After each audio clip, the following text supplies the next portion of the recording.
the effects of this devastating hurricane on St. Martin and its people. I opted not to be critical at this point, and I still maintain that for the reason, because I believe that we are still in recovery mode. I believe that. Maybe I'm in denial, but according to me, we are still in a phase in which we are still reacting to the effects of the hurricane, and I cannot consciously think that even if the situation, we've been hit with a hurricane of the magnitude of 185 miles an hour maximum sustained wind, the question would be, how prepared can you be for something that catastrophic? Okay? Above that, and I said it, and I will continue to say it, there are points and there are areas in which I felt that communication broke down along the way. But there's a couple questions that I asked in the first round, and although I was not back when the Prime Minister was answering the questions, I listened to the questions on the answers on the radio, and there were a couple questions that were not answered. I asked, were the local contractor paid? The Prime Minister said that companies that had contracts with government, they will continue to be paid, but those that were new, that they called in now, he didn't answer. I need to know if those contractors were paid, those young guys, because a lot of those young guys, you see them really working hard, and it's a good thing that we can rely on them during this time, and I think they should be compensated. And why I see a lot of them, especially in the Soccer Garden area, and they said that when we get our money, because they see government as government. You know, you tell them, no, I'm a member of parliament, I'm not in the exec, they don't care. They want to know when they're getting their money. So I would like to know when they're getting the money. When they're getting the money. The next thing is the recovery plan. How long do we have to wait on the recovery plan, Honorable Prime Minister, so that we could start to, Parliament can start to dissect it and maybe come with our contributions towards what we feel can be a deliberate reconstruction of St. Martin, and a good reconstruction of St. Martin. And I would like to echo on the sentiments of Arian Art. Well, I believe that people who have work permits, that were working here, that one way or another have been, that cameras pick up looting, I believe that those work permits should be pulled in. I believe that. We have to start to, why is it we feel that what we can't get away with nowhere else in the world, you could get away with it in St. Martin? That has to stop.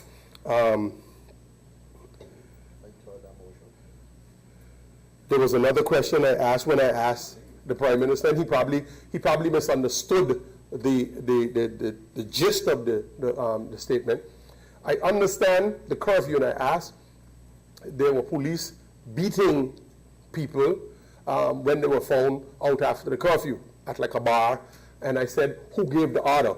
The Prime Minister answered and said, I asked if government gave the order. No, I didn't ask that. Why I asked who gave the order, if, and I agree in his elucidation, he mentioned, well, if you resist arrest, you get beat. I agree. My point was, if you're in your barrio and you're at a bar, I tend to think sometimes if it's after curfew, I think the police should, if they come and say, okay guys, wrap it up, it's after curfew, I believe that that's enough. If someone wants to say, well, they ain't going, what they get, they take. I don't have a problem with that. An incident occurred at one of the local bars, but the police came in aggressive. And before a local police officer who was off duty could identify himself, that police officer was beaten by police officers that came from Curacao to assist. When the stuff got out of hand, the police officer from Curacao subsequently took his gun and fired 2 shots in the air, but there was a senior police officer from St. Martin on the spot. See how stuff got totally out of control right there because of the aggression. And that was my line of questioning. was a local police officer beaten. And if the zero tolerance, the mode that was put in place after the hurricane, was that part of the, if I see Peter, Paul, Harry, or John after the hurricane, a minute after curfew, the orders to beat. That's what I wanted to know. So that was the question. Another question that I asked was the emergency personnel. There were emergency members, and the Prime Minister answered there were 28 police officers that lost their homes, and he gave a list of those nurses and teachers who lost their home. But the question I asked, and I know government is taking the responsibility to put them up for now. For now. How long is that going to, that responsibility on government going to be there? Is it just for a week, 2 weeks, a month? Is government going to take up that responsibility for those emergency workers who we hold in such high regard deservingly now until they're able to build back their places? That was the question that was asked. Prime Minister answered the question in regards the acting. And then, of course, Mr. Prime Minister, through you, Mr. Chairman, I want to know, again, and we're going to, this thing, why this thing with the border? But the Prime Minister in his answer, as it regards the border, basically said he did not give the order. He absolutely did not give the order. But maybe it was a reaction to an action in which forced a decision to be made. Who made that decision? I know a brigadier police officer cannot go and take a container and block the border. And if that police officer, regardless to his rank, made that call to block the border, I want to know, how has that police officer been reprimanded for blocking the border? Because then tomorrow is going to be, anybody could block the border. I noticed the much talked about boat, the big ship, the Carol Dorman, has come to St. Martin with lots of equipment, and that was my question the last time. How are those equipments going to fit into the cleanup efforts? I've seen them on the road now working, but I've noticed like local truck drivers are driving them. Is there a contract with them? Are they leased out to a specific company? How is this payment methods for those folks who are working those trucks being paid, or is it being done on a voluntary basis? Like, okay, I'll give you a truck and I'll give you a diesel and you're working clean St. Martin on behalf of government. I would like to know that.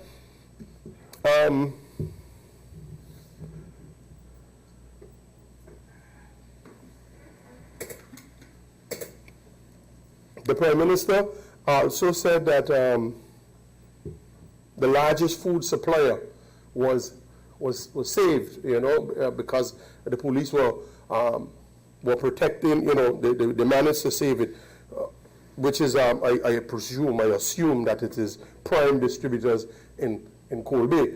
But according to the information that I received, and you can tell me if I was wrong, I received is that Prime was one of the areas that was designated as a food supplier for the emergency workers after the storm. As such, police officers were stationed there prior to the storm in that area, so it was protected prior to the storm. Therefore, that's why it wasn't looted. Could you clarify that and let me know?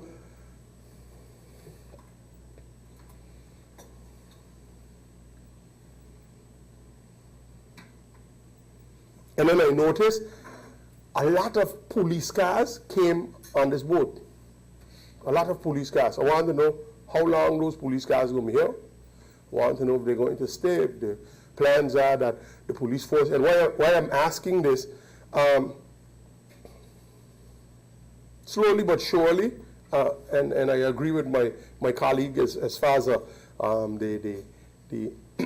this false sense of comfort, because slowly but surely the amenities are coming back to life. We're getting back electricity, we're getting back water, some people have cable, you know, some people have those things, and we're starting to feel comfortable. But economically, I believe that there are going to be some rough days ahead based on the downward spin that the economy was in prior to the hurricane. And I think this hurricane would have only served to hasten what would have been something that would happen gradually over time. Are those police cars going to stay? And MP Franz Richardson mentioned a very alarming thing if it's true. If those who are proposing aid to St. Martin during this time are using it to manipulate what is our, what the people voted for, what our representatives fought for, well, then I think the Prime Minister should let Parliament know, the entire Parliament, because then we need to call a meeting of Parliament and then propose a motion that will be unanimously passed again. Basically, while we welcome the aid, and I said it before, and it's your money, it's their money. If they want to control it, fine. We don't want your money, you know. The Minister, Plaster, comes to St. Martin and said, of course, we're not going to write a check and deposit it on our account. And I'm sure no one asked him to write a check and deposit it on an account. It's your money, you control it, you do as you please. But again, we are the ones that have to say, well, this is the area that's hit, this is the area that's worst devastated, and I'm sure that's what the plan that is to come from the disaster plan would indicate. But the thing that I'm a bit concerned about now hearing that, what happens if these things stay? And they say, well, okay, we're going back. We staying, and we go, you know, because we've seen that kind of activity happen before, and albeit very slow, we've seen it happen, and now using this disaster can be a great opportunity for them to say, well, okay, we're going to set up camp here now. You know, we're going to set up camp here. Can you clarify if that is so? Yes or no? How long? And we I welcome all of the help, the water and the help and sticking out your hand, and a brother in need is a brother indeed, and I welcome all the help, and I thank them for the help. But there also comes a time where you say, well, okay, thanks for the help. I could take it from here. When is that time? Because as things get back to normal in St. Martin, there will be no need, and we can see it slowly but surely. The curfew has been lifted. People are not reacting as hostile as they were after the hurricane. So, and government is getting confident that things are starting to settle again, and more businesses are going to start to open, and things will get back to a little normal, some normalcy. Then I want to know what is the plan and for that. Lastly, I would like to know, on the day of the hurricane, the Indian merchants went to the police station when they heard that the stores on Front Street were being looted. And they said, you know, the stores are being looted and so forth.